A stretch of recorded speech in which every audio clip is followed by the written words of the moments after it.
All right. Iran and Israel. Is Israel likely, in your view, to take sort of unilateral steps against Iran?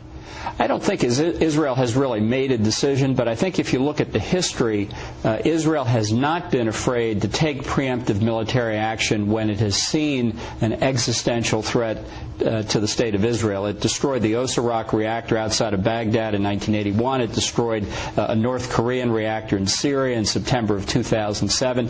If anything, the threat posed by Iran's nuclear program is even graver. So based on that history, you'd have to bet that they probably would. Well, it's interesting. President Obama has given not North Korea, but has given Iran until September to say whether or not it will have these discussions about nuclear weapons. What happens after the date passes and if Iran just basically blows us off?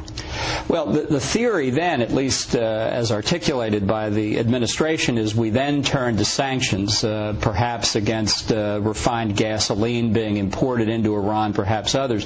All of that's very interesting and, in fact, would have been a great idea about 6 years ago. Whether those sanctions can be put into place and have any impact on Iran's nuclear weapons program today is a very different story. But the administration is itself running out of time. I think they're very aware of that. But the Israelis are running out of time, too, because the military option against Iran is a declining option over time. Well, the report today is that Iran has said that they can have a nuclear weapon in 6 months, or they have enough uranium enriched within 6 months, and a nuclear weapon within a year, and a delivery system, which is the key thing, to be able to actually deliver it.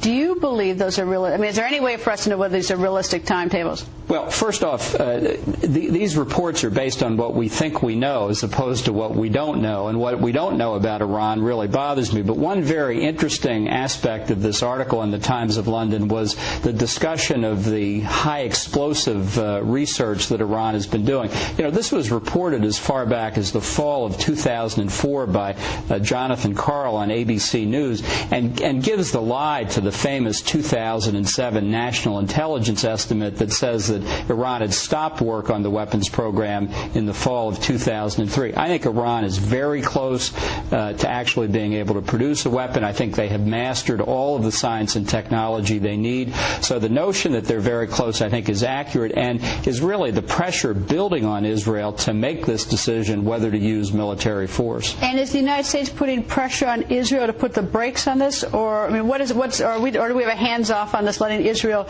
make its own decisions? No, it's very definitely a lot of pressure being applied by the administration. Defense Secretary Gates was in Israel last week, along with former Senator George Mitchell, National Security Advisor Jim Jones. There was a traffic jam of American convoys in Jerusalem on these subjects. I think the Obama administration understands that if Israel uses military force, the chances of negotiation with the regime in Iran are pretty thin, and I think their view is they want to do anything they can to have these negotiations. Well, I must say the Israelis don't have any reason to think that negotiations are going to change Iran's determination to get nuclear weapons. But I mean, if you look, I mean, Israel's in a horrible position geographically. They're very close to Iran, and Iran can reach them. So they've got that concern. They don't want to offend us because we've been so supportive of them. On the other hand, I don't get the sense that Israel thinks that negotiation is an option between the United States and Iran. So is that about right?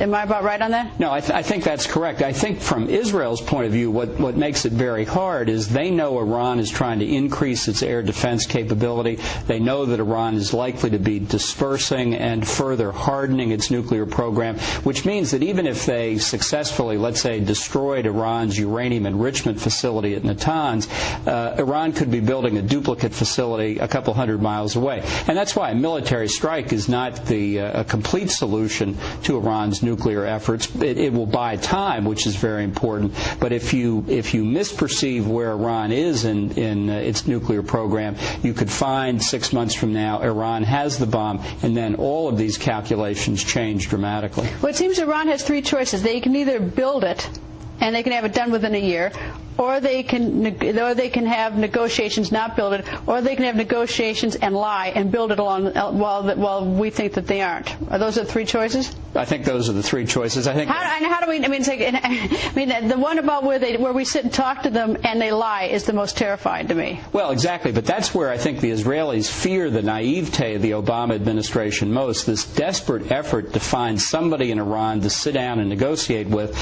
Inconveniently, they're having a political crisis in Iran now. I think it's very difficult for them to formulate a negotiating position. So that's yet another reason why I don't think we're going to see negotiations by year's end, and why Israel comes closer to that decision whether or not to use force. Yeah.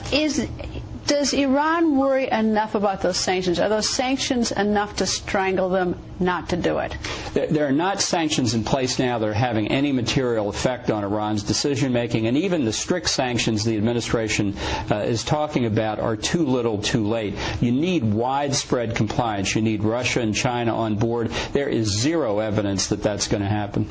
So who's on board? The French are on board on this one. Well, nominally the French, the Germans, and the British, but I've seen this process over the last 6 years where they say, yeah, we're with you, right up until the point where Russia and China say, well, actually, we're not with you. And then you find the Europeans trying to mediate between the Russians and the Chinese on the one side and the U.S. on the other. That's why these negotiations are a snare for the Obama administration, and why Israel is skeptical that even acceding to them will permit enough progress to keep Iran from getting the bomb. Any theory who's sort of the tougher one on Iran between the President and the Secretary of State?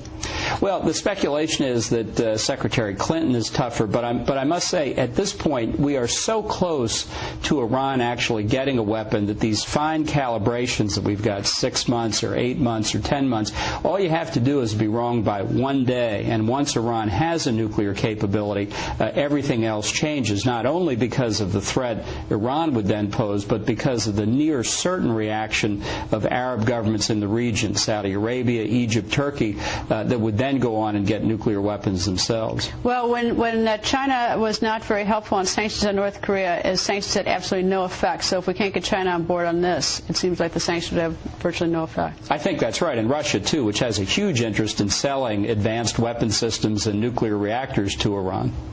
Ambassador, always nice to see you. Thank you, sir. Thank you. Here's a look at what's